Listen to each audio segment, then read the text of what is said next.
Reserve up to but not exceeding 3 minutes for my rebuttal.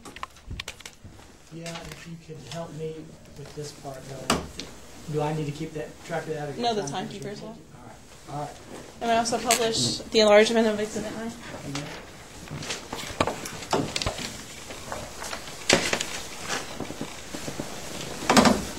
May it please the court?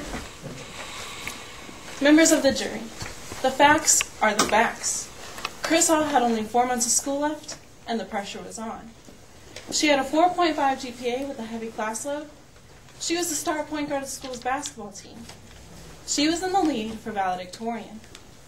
She had to win the state basketball competition, all while maintaining her 4.5 GPA and keeping the lead in the valedictorian race. How was this possible? Chris Hall tried caffeine. She tried creatine. Those weren't enough. Soon, she turned to meth. These are the facts, and the facts can't be disputed.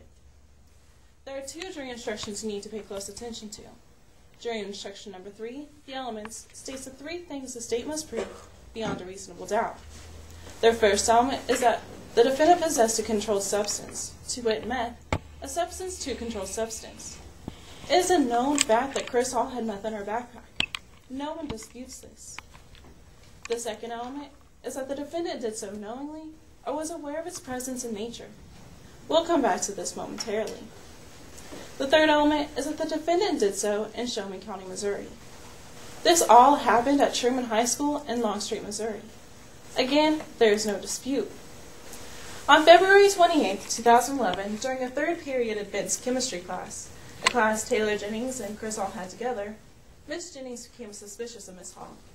Miss Hall stood between her desk and Miss Jennings' desk when she pulled a canister out from her pocket, opened it, and put it into her pocket of her backpack. While it was open, Miss Jennings saw a clear plastic baggie inside the canister. It is a known fact that Chris Hall was burning the candles at both ends. Being the good student Miss Jennings is, she reported what she saw to Principal Norris. After Miss Jennings reported what she saw to Principal Norris went to the school's resource officer, Officer Pat Down. Officer Down obtained the class schedules for both students and had them come down to be interviewed. First, he interviewed Miss Jennings. He found nothing of interest in her backpack, so he moved on to Chris Hall. Chris Hall consented to having her backpack searched, and this is when the canister was found. When confronted, Miss Hall wouldn't look Officer Down in the eye and denied having any knowledge of the substance. But who is going to admit the fact that they have drugs? Upon being tested, the white rock-like substance turned out to be methamphetamine.